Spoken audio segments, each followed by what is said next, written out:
নমস্কার বন্ধুরা, আপনারা সকলেই জানেন যে এখন এসএলএসটি এবং কলেজের ভর্তি ফর্ম ফিল আপ চলছে। তো উভয় ফর্ম ফিল আপের ক্ষেত্রে একটা নতুন আপডেট কিন্তু চলে এসেছে। তো আপনারা যখন রেজিস্ট্রেশন করতে যাচ্ছেন, এসএলএসটি-তে দেখা যাচ্ছে এখানে শুধুমাত্র এসসি, এসটি, ফিজিক্যালি হ্যান্ডিক্যাপ এই অপশনটা আছে। কোনো রকম ওবিসি নেই। এবং WPCAB পোর্টাল যেখান থেকে কলেজ অ্যাডমিশন হচ্ছে ওখানেও কিন্তু কোনো রকম ওবিসি অপশন নেই।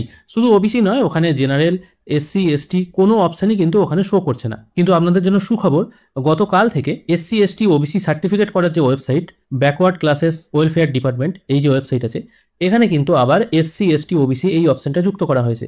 এখান থেকে যদি আপনারা apply for SC, ST, OBC এই অপশনে ক্লিক করেন, তাহলে এখান থেকে দেখতে পাবেন এখানে কিন্তু আপনারা এখন ওবিসি অ্যাপ্লিকেশনও করতে পারবেন। কিন্তু আগে যেমন ওবিসি এ এবং ওবিসি বি এরকম দুটো ভাগ ছিল, ওই ভাগটা কিন্তু তুলে দেওয়া হয়েছে। অর্থাৎ এখানে 2010 সালের আগে যারা ওবিসি ছিলেন তারাই কিন্তু ওবিসি সার্টিফিকেট অ্যাপ্লাই করতে পারবেন। 2010-এর পরে যারা ওবিসি হয়েছে তারা কিন্তু বা তাদের সম্প্রদায়ের নাম কিন্তু এখানে নেই। যেহেতু আজকে শুনানি আছে, সেই জন্য কিন্তু এই ওয়েবসাইটও মডিফিকেশন করা হয়েছে। আগে যেমন ওয়েবসাইট ছিল এসসি, এসটি, ওবিসি, যদিও আগে যে ওয়েবসাইটটা ছিল সেখানে কিন্তু 2010-এর পরে যে সম্প্রদায়গুলো ছিল সেগুলোরও কিন্তু নাম অ্যাড ছিল।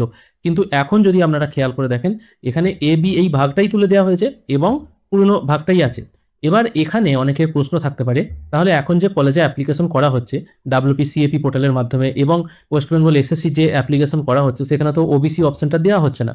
কিন্তু যখন আপনারা ফর্ম ফিল আপ করেন, আমি যেমন এই পেজটিকে একটু রিফ্রেশ করছি, এখানে যখন রেজিস্ট্রেশন করা হয় তখন দেখাচ্ছে 3 নম্বর পয়েন্টটা দেখুন, applicants will be notified and link will be made available to submit and modify category detail.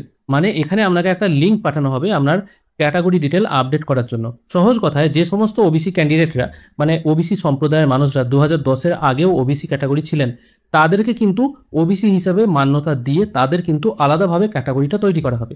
মানে পুরনো লিস্ট যেটা ছিল আর কি, সেই অনুযায়ী কিন্তু সবকিছু থাকবে।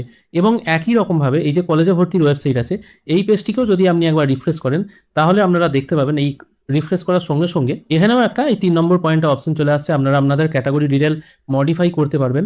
যেহেতু এখনো 15 তারিখ পর্যন্ত ফর্ম ফিল আপ চলছে, যেহেতু এখনো ডেট বাড়ানো হয়েছে, আবার হয়তো আপনাদেরকে নোটিশ দিয়ে জানানো হবে। 2010 সালের আগে যারা ওবিসি ছিল এবং সেই সমস্ত ক্যাটাগরির মানুষ যারা জেনারেল হিসাবেই এখন ফর্ম ফিল আপ করেছে, তারা ফর্ম মডিফাই অপশনে গিয়ে এডিট করে সেটাকে ওবিসি করে দিতে।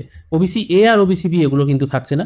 যারা 2010-এর পর ওবিসি আছেন তারা কিন্তু জেনারেল হিসাবেই গণ্য হবেন। এই হিসাবেই আপাতত মেরিট লিস্ট পাবলিশ করা হবে বলে মনে করা হচ্ছে। 2010 সালের আগে যে 66টা সম্প্রদায় মন খারাপে ভুগছিল, অর্থাৎ নতুন আরও কিছু সম্প্রদায়কে অ্যাড করার জন্য তারা যে অ্যাকচুয়াল ওবিসি সেই সুযোগটা তারা গ্রহণ করতে পারছিল না।